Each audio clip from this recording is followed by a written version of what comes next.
Okay, let us go and first see what exactly Xpath stands for. So Xpath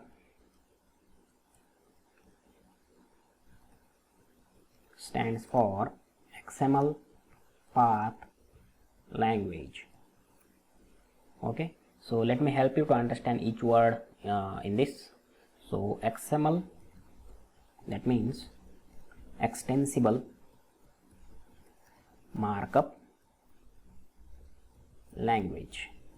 Okay, XML, extensible markup language. So this language is software and hardware independent. Okay, and that's why it is easily human readable and at the same time it is easily machine readable. Okay, so whatever code or data you store in XML language, it can be easily understood by the humans. Okay, and equally it is understandable to the machine as well. Okay, so this language is used to store and transport the data. Okay, transport the data. Okay, so that's about the XML. So some of you might be known about this XML language and XML files. So in Selenium framework we use test-ng XML or pom.xml. Okay, these are the examples of XML. Okay, so Xpath we can say is a query language to get data from this XML files. Okay, so for example, if I want to give some example how we store the data in XML. Okay, so XML file will contain some different nodes. Okay, so it will have some starting node, let's say header. Okay, and it will have an ending node with the header. Okay,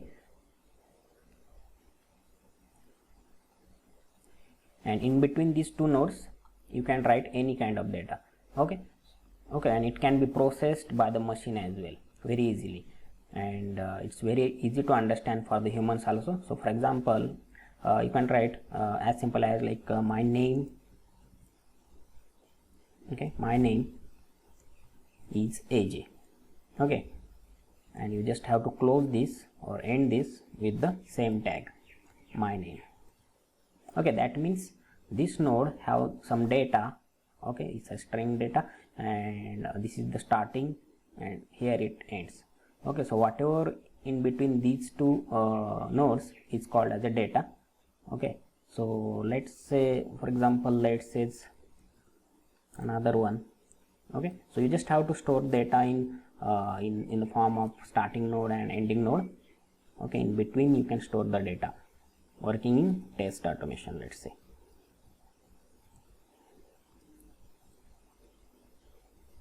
Okay, make sure ending with the same node. Okay, with the slash. Okay, so this is the very simple example how the XML we store the data and how the XML file will be. So in XML file you can have same nodes with the different data, right?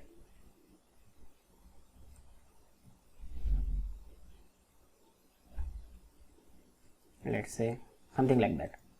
Okay, so Xpath will be used. Okay, as I already said, it's a query language to get data from this. Okay, so if you want to fetch some data or go to some nodes, so you will be use some combination of nodes.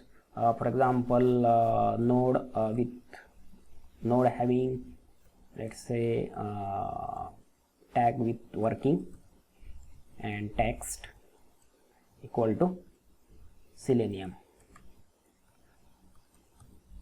Okay, so if you want to go to some particular node from this object, so in this way, it's just example, it's not in the form of query, but just I am giving a practical example how you can go to a particular node. So you need to use some node property okay, and if there is a text present, you just have to provide that. So okay, so XPath will reach with the help of that at this particular node. Okay, so same technique we used in HTML document. We use different attributes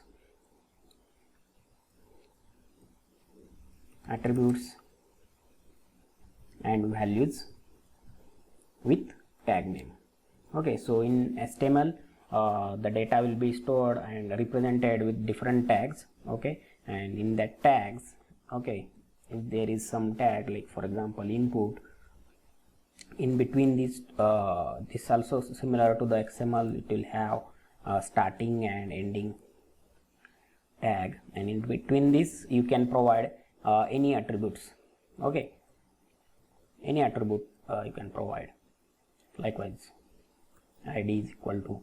So it is designed when a web developer is designing the web page. Okay, so using the using this tag or attributes and their values, we will be able to reach to some specific node in the document. Okay, so that's why I covered this, and is it useful how we create our basic syntax. Okay, basic syntax of the XPath. Okay, so this is only the introduction, theoretical part related to the XPath. Okay, it might ask in interview what exactly it is or what is XML stands for. Okay, so just knowledge point of view, I just covered this.